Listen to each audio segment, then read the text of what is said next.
This project is going to allow you to make your text have a picture show through it instead of, for example, having your text be a certain color. So you can see an example of a completed project here on your screen. Let's go ahead and have you guys start creating a project like this.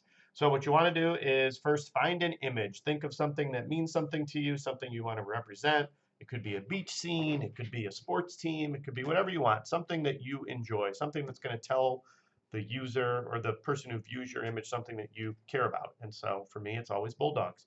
So I just did a search for a basket of bulldog puppies. A couple of pointers here though. When you do a search, click on tools and choose a large image because this project should be at least 1,000 pixels wide.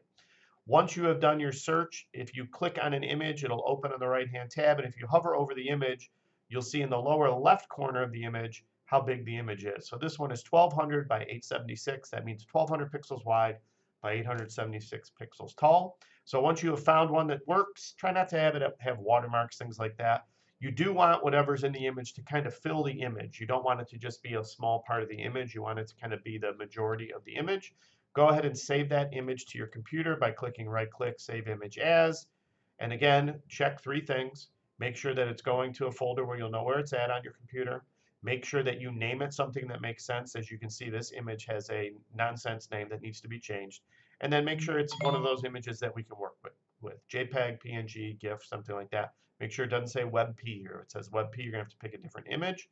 I've already renamed it and saved it. I just called it Puppy Basket. I already have it saved. So I'm just going to cancel out of this.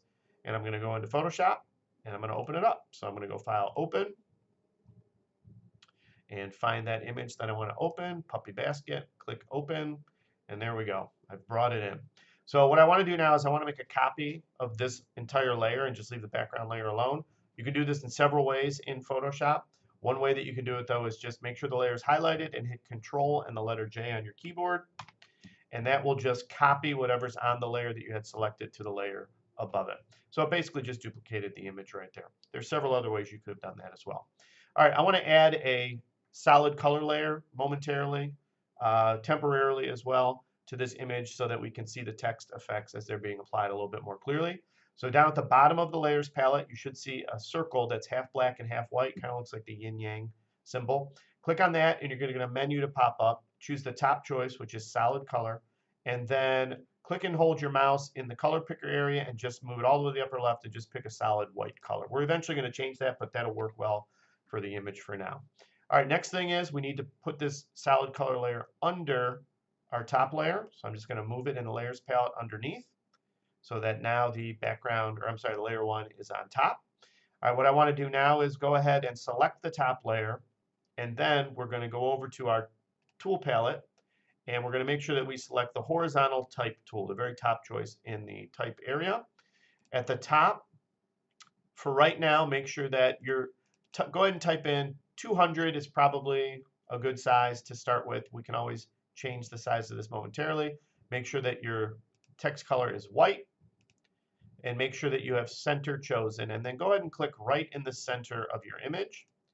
Now what's going to happen is Photoshop is going to put in just some Latin text so you can see what the current font looks like, as well as kind of how big it is on your screen. So you can see on mine, it basically fills the screen here.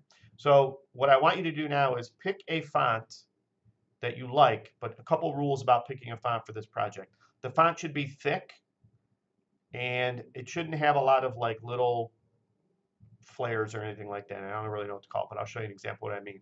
So this very first one that I have, that font is too thin. You want the font to, we want the font to really fill the screen so that the picture can show through. So the nice thing is, as you move down in the font picker, you will see what the font would look like if you change it. So here's an example of what I meant earlier. See how this font has these little dots and stuff around it. You don't want anything like that.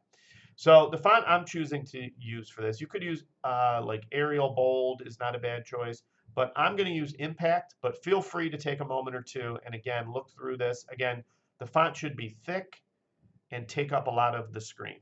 Don't worry at the moment if the font goes off the screen. We're going to fix all that stuff in just a moment. But go ahead and decide on a font. And again, I'm just going to use Impact. I know it works well for this project. Okay. Now what I want to do is go ahead and type in the word that I'm going to use here. So my suggestion is your name. My suggestion could be what is on the screen. So if it's like a beach scene of Hawaii, you might type in Hawaii or something like that. But it should be your name or something that relates to what is in the picture. That's really the only rules for this. So I'm just going to go ahead and type in Mr. P for this right here.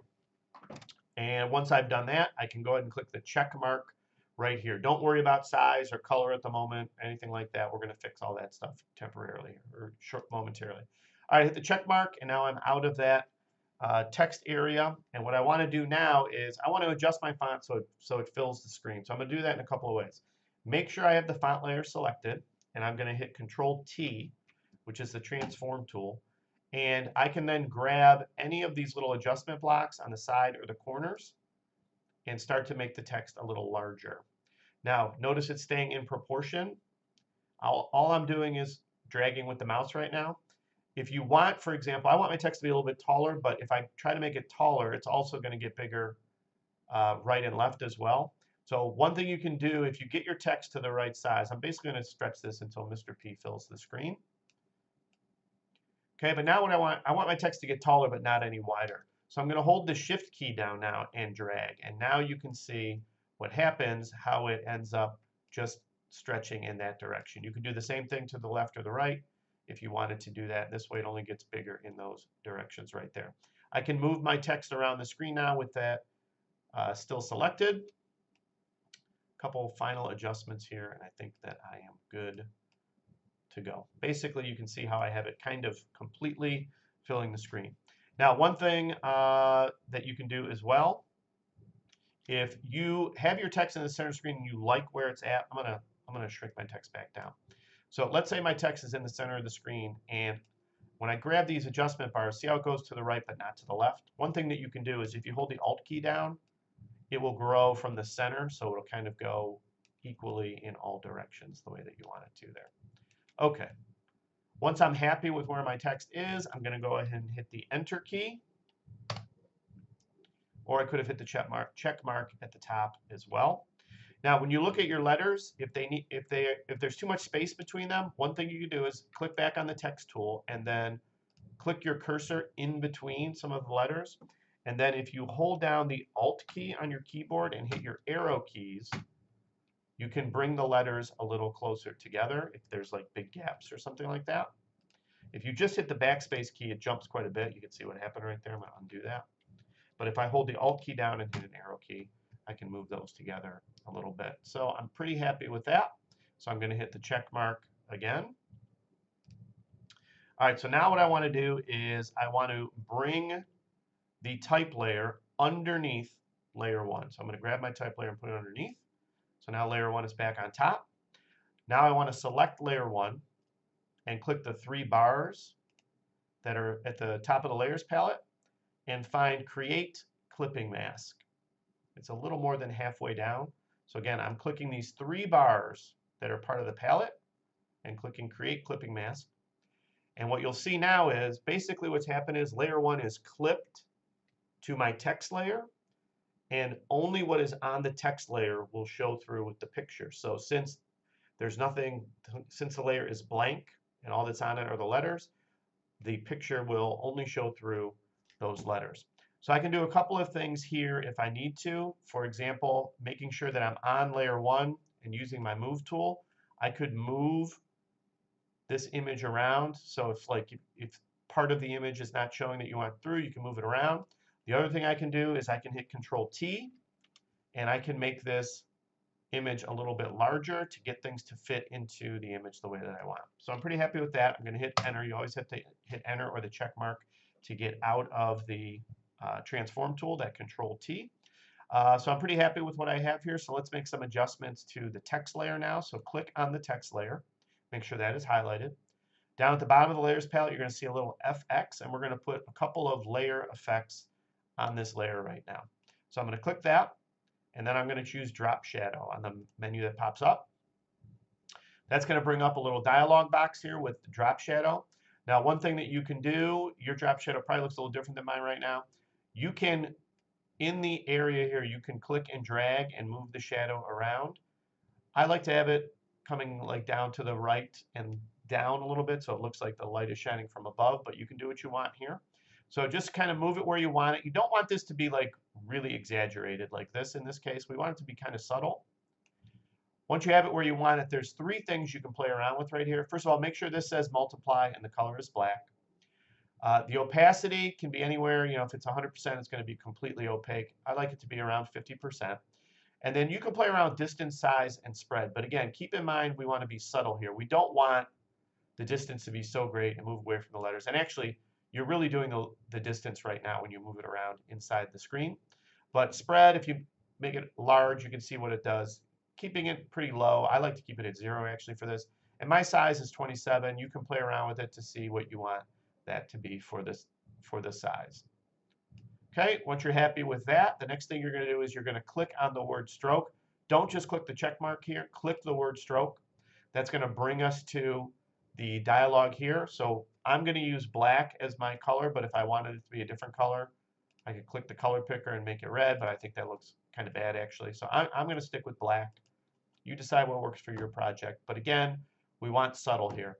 Now, as far as size goes, again, I'm using pixel size 3. Obviously, the bigger you go, the more space it's going to take up. And again, we want to be subtle. So again, I'm going to use a size of 3 that works for my image. I want the position to be outside. So it'll be outside the letters, not inside.